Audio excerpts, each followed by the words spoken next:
Hi, Year 12. Okay, so we're going to have a little look at our converting between different prefixes. So I've just rewritten out all of our prefixes, what they are worth, and then written those out in full. Okay, so for example, kilo stands for 1,000. Okay, milli stands for 10 to the minus 3, 1,000th. Okay, 0.001. So these can go in front of any units. Okay. So hopefully you can see, for example, that tera is 1,000 times bigger than giga, okay? Or nano is 1,000 times smaller than micro, okay? So this is how we can move between them because we know how many times bigger each are compared to the other, okay? So the easiest thing to do is to get everything into meters and work from there. So let's have a look at some simple examples.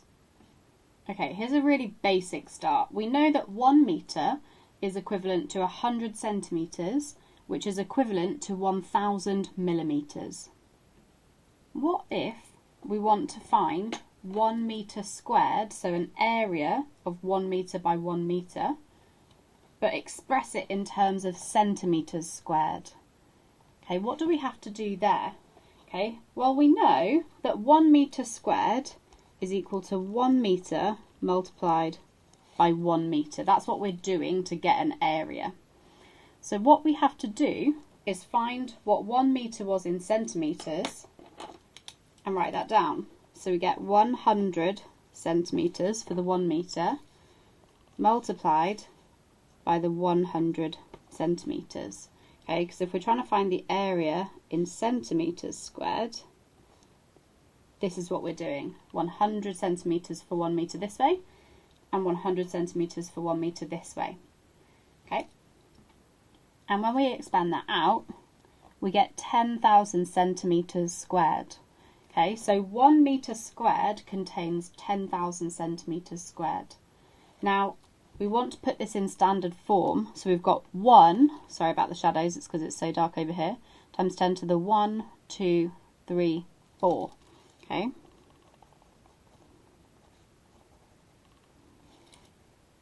And so 1 meter squared is equal to 1 times 10 to the 4 centimeters squared.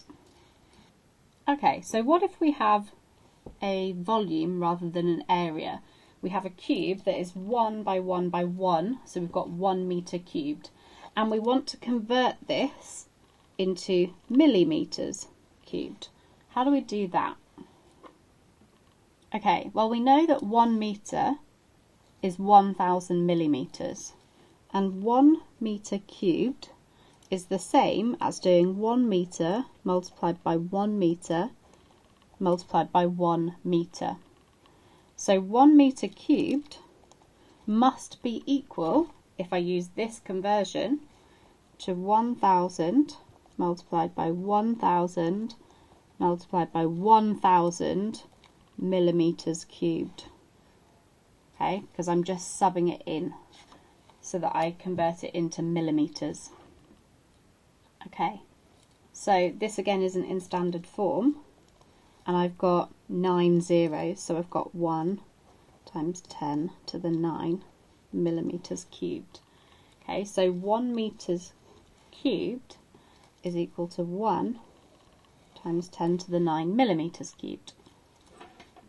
Okay, so let's take a look at a tricky example. So this is number 7 of the Isaac Physics of A4.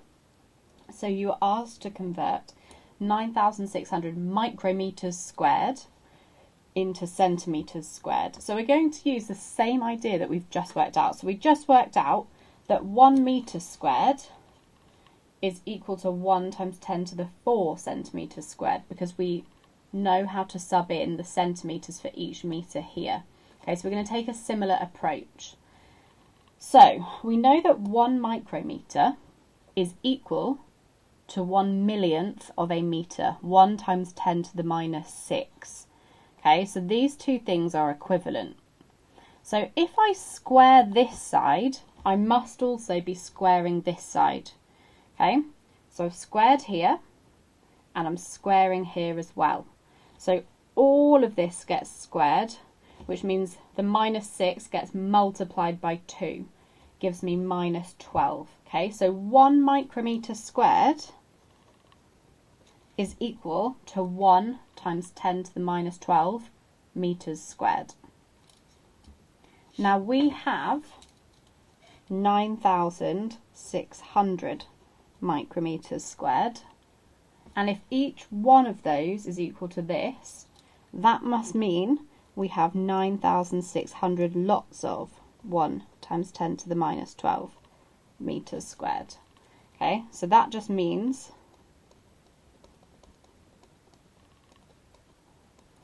that 9,600 micrometres squared is equal to 9,600 times 10 to the -12 metres squared.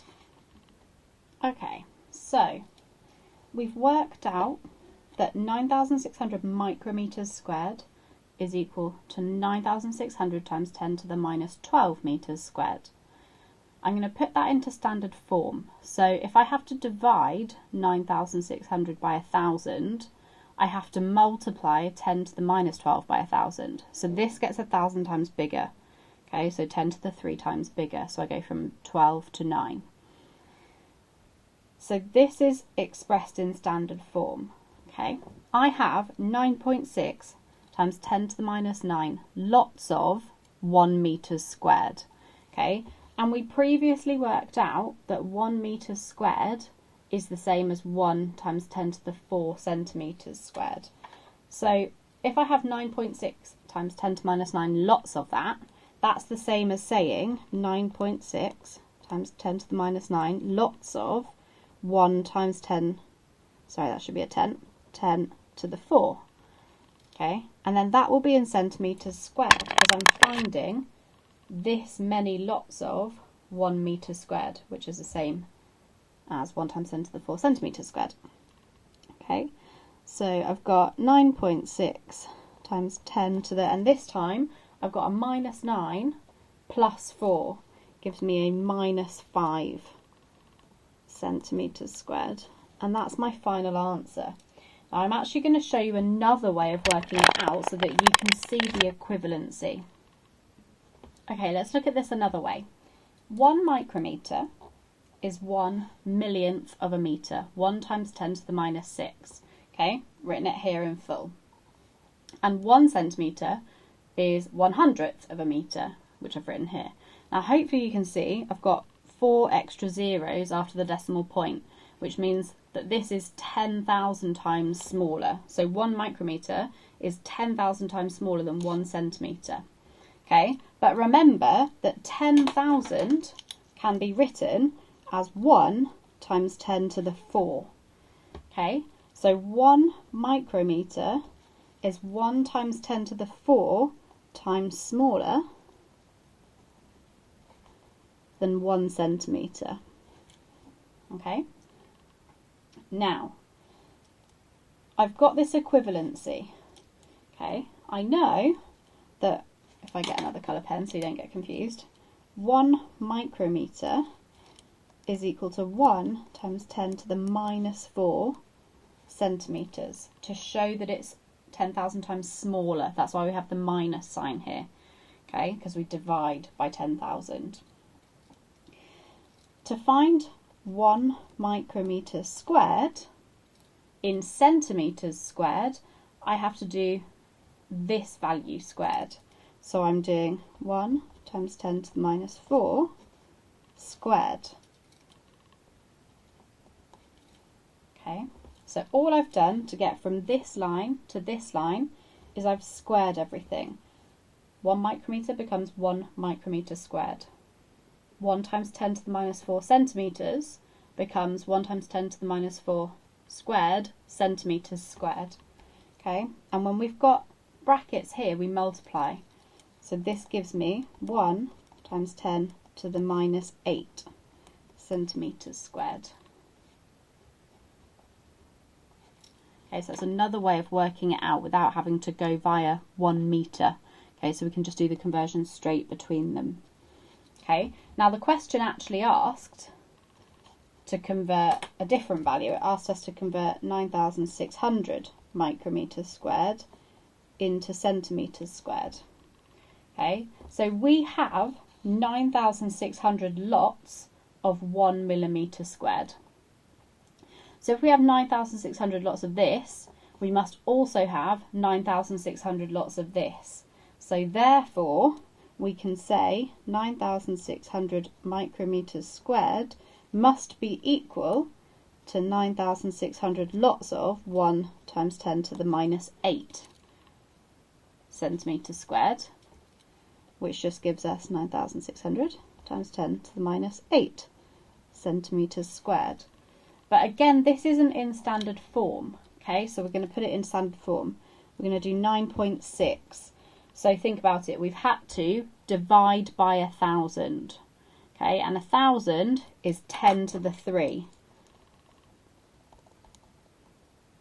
Okay, so if we divide by 1,000, we divide by 10 to the 3. Okay, so we've got 9.6 times 10 to the minus 5, because we've got minus 8 plus 3. Okay, this bit here has become 1,000 times smaller, so my power of 10 has to become 1,000 times bigger. Okay. So now I've got exactly the same value, so 9.6 times 10 to the minus 5 centimetres squared is exactly the same as what I got when I did it in metres squared. So it really doesn't matter so long as you get your basics right. Okay, let's have a look at another example. Okay, so let's have a look at the next one, which was number 8. So it asked you to convert 0.035 newtons per centimetre squared into pascals. So the first thing we need to do is recognise that that is the unit of pressure. Pressure is force divided by area. Force is measured in newtons, area is measured in metres squared. So we are trying to find our value in newtons per metre squared instead of newtons per centimetre. Okay, now the newtons in both cases are the same. Okay, so we can actually ignore the newton for a minute because that's not going to change. The thing that's going to change is we're going from per centimetre squared to per metre squared. Okay, so let's have a little look at that conversion. So remember, 1 centimetre is equal to 1 times 10 to the minus 2 metres, 1/100th of a metre. Okay, 1 divided by 100. If I square that, I get 1 centimetre squared must equal to 1 times 10 to the minus 2 squared metres squared. If I square this side, I square this side. Okay, so I've got 1 times 10 to the minus 4 metres squared. So I know that every centimetre squared I have 1 times 10 to the minus 4 metres squared. Okay, but I'm not interested in centimetres squared and metres squared. I'm interested in 1 over centimetres squared and 1 over metres squared. Okay, so all I know just from my basic maths rules is if I'm doing 1 over centimetres squared, that's the same as writing centimetres to the minus 2, which is what I'm trying to find. And so if I put 1 over this, I also have to put 1 over this. Okay. If I do 1 over this, I have to do 1 over this. Okay, so I'm going to get my 1 over 1 centimetre squared, gives me 1 centimetre to the minus 2, and I'm going to get my 1 times 10 to the minus 4, but I'm going to do 1 over it. I actually get 1 times 10 to the 4. So basically I'm multiplying everything in this equation, both numbers and units, I'm multiplying by 10 to the minus 1. Okay, oh, there's a fly buzzing around, sorry. So we now know how to go from 1 over centimetre squared to 1 over metre squared, and that's what we're being asked to do. Okay, we're going from Newton centimetre per centimetre squared to Newton per metre squared. So what I have to do is take my number, because I have this many newtons per centimetre squared, and I need it in terms of metres squared. Okay, so I've got this many lots of this, so I have this many lots of this. So all I'm going to do is multiply these two numbers together. Okay, so I get 0.035 times 1 times 10 to the 4. Okay, which makes this get 10,000 times bigger. Okay, so I move this all 4 decimal places. So I get 350 newtons per metre squared, which is 350 pascals.